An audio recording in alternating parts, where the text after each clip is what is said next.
Monsieur Célestin Collia, directeur général du logement et du cadre de vie, représentant M. Cissé Ibrahim Bakongo, a présidé ce samedi 11 novembre 2023 la cérémonie de validation du plan d'action triennal 2024-2026 organisée par le mouvement dénommé Engagé pour la République. Écoutons les propos et réactions de M. le directeur Célestin Collia.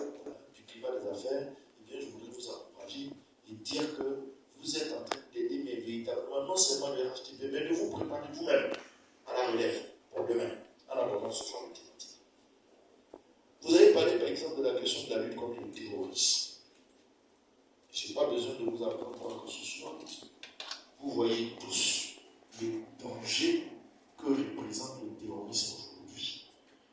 Vous voyez les efforts que le président de la République, avec la CEDEAO, sont en train de faire pour freiner, n'est-ce pas, l'avancée du terrorisme. C'est à nos portes. Ceux qui sont plus pessimistes disent qu'il y a déjà des cellules dormantes à l'intérieur de la Côte d'Ivoire. C'est surveillé comme du lait sur le feu. Je voudrais à cette occasion, sincèrement, qu'on acclame le ministre de la Défense, Téné Ibrahim.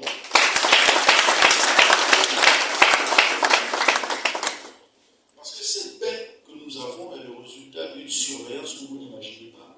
La question du terrorisme, ce n'est pas un jeu. Et c'est des choses qui traversent les générations et qui peuvent nous rattraper.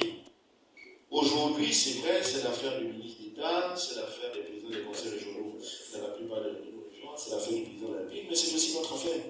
Donc, commencer à réfléchir à des thématiques comme la lutte contre le terrorisme, c'est quelque chose de fondamental. Vous avez vu, je crois, il y a 1 ou 2 ans, on s'est retrouvés nez à nez avec eux, à Ferké, à Gourgos, voilà, à Kafolo, etc. C'est comme si c'était déjà à l'intérieur. Donc, commencer à réfléchir déjà sur la lutte contre le terrorisme au niveau de PPR, c'est une thématique qui est magnifique, qui est parfaite, mais qui nous engage tous dans ce combat-là. Parce que ça veut dire qu'on a compris que ce n'est pas seulement l'affaire du ministre de la Défense, mais c'est l'affaire de tout le monde. C'est l'affaire de tout le monde. Parce que ça peut avoir des conséquences dramatiques sur le développement de notre pays. Dans le cadre de nos activités, en tant que, j'allais dire, membre du gouvernement, en tant que du gouvernement, je reçois tous les jours des hommes d'affaires qui viennent du Burkina, qui viennent du Mali, mais qui ne peuvent plus travailler pour la simple raison que ceux qui ont des chantiers à l'intérieur de ces différents pays ne peuvent plus aller sur ces chantiers. Ils ne peuvent plus. Ça détruit le tissu économique et social d'une façon dramatique. Et donc, EPR, que nos jeunes commencent déjà à mettre sur la table des réflexions sur ce sujet-là, me paraît être quelque chose d'essentiel. Il est bon également d'apprendre à connaître et à bien comprendre tout ce que le président de la République est en train de faire en matière d'infrastructure. C'est extrêmement important. Quelqu'un disait, par exemple, que d'où vient-il qu'on vende de l'électricité aux pays environnants, et puis en même temps, il y a des coupures chez nous. Il faudrait, comme vous l'avez dit, inviter les experts de Côte d'Ivoire Énergie, du ministre de l'Énergie, etc., pour venir enseigner les jeunes. Parce que le jeune Ivoirien qui est militant du RHDP, qui est fier du travail du président Alassane Ouattara, et qui est assis au maquis, qui veut nous défendre, à qui on dit, mais vous dites que le président travaille, nous on est désolé, tous les jours dans notre quartier, il y a des coupures d'eau, il y a des coupures d'électricité, et vous dites que le président travaille. Il faut que chacun puisse outiller, avoir les arguments pour dire non. Ne prenez pas la question de façon aussi superficielle et à la légère. En réalité, en matière d'électricité, voici ce qui se passe en matière de raccordement aux eaux potables et construction de châteaux, voilà ce qui est en train de se passer, etc. En matière également de construction de ponts, de routes, pourquoi tel échangeur est construit avant tel, etc. Quel est son rôle? Il y en a qui posent des questions du genre, mais je ne comprends pas pourquoi il y a tous ces échangeurs et on a toujours des embouteillages. Ça revient tous les jours. Il faut inviter les experts de ces choses-là à venir vous entretenir régulièrement. Évidemment, si vous m'invitez, je vous dirai qu'on a consultant pour le développement socio-économique et je vous dirai ce qu'il reste à faire en termes de projet. L'autre chose, c'est l'éducation de la jeunesse. Ça, c'est fondamental. On ne peut pas construire un parti, on ne peut pas construire un pays avec une jeunesse qui n'est pas éduquée.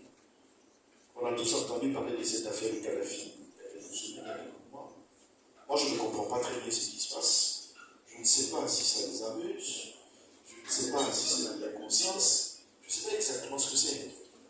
Mais, visiblement, dans quelques images que j'ai pu voir, les dégâts sont tellement considérables et rapides, visiblement. Je suis toujours surpris de voir comment on peut s'adonner à ça. Ça va détruire en un temps extrêmement court. Les jeunes ont besoin d'être éduqués. Les jeunes ont besoin d'être sensibilisés. Ça aussi, parfois, ça manque. Il faut éduquer cette jeunesse-là pour lui dire quel est l'avenir de ce pays. Peut-être qu'ils ne se rendent pas compte.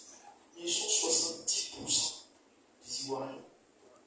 C'est-à-dire que quand vous prenez 10 Ivoiriens dans cette jeune, il faut leur rappeler. Les anciens comme on a un toi. Les 7 là, c'est les jeunes. C'est ça la population de la Côte d'Ivoire. Il faut leur rappeler. Il faut leur rappeler parce que la construction de ce pays est conçue. La plupart de tous ceux que nous venons de remercier tout à l'heure, y compris le président de la République, quelle que soit sa bonne volonté, on prie chaque jour pour lui, pour que sa santé soit une santé de fer. Mais quelle que soit la bonne volonté du président à la Savoie, est-ce que vous pensez que dans 20 ans, il sera encore là pour nous aider? C'est un peu lourd, c'est un peu difficile. Mais pour vous et moi qui sommes dans cette salle, qu'est-ce que 20 ans représente? Rien du tout. Rien du tout. Ça veut dire qu'effectivement, il faut que cette jeunesse-là soit, j'allais dire, éduquée, qu'elle soit largement formée, pour qu'elle comprenne que l'avenir de la Côte d'Ivoire est entre ses mains et qu'il faut que dès à présent, elle puisse se mettre au travail. C'est pour ça que je dis que nous adhérons totalement et entièrement à ce plan d'action. Vous pouvez considérer qu'en ce qui concerne le secrétariat exécutif, ce plan d'action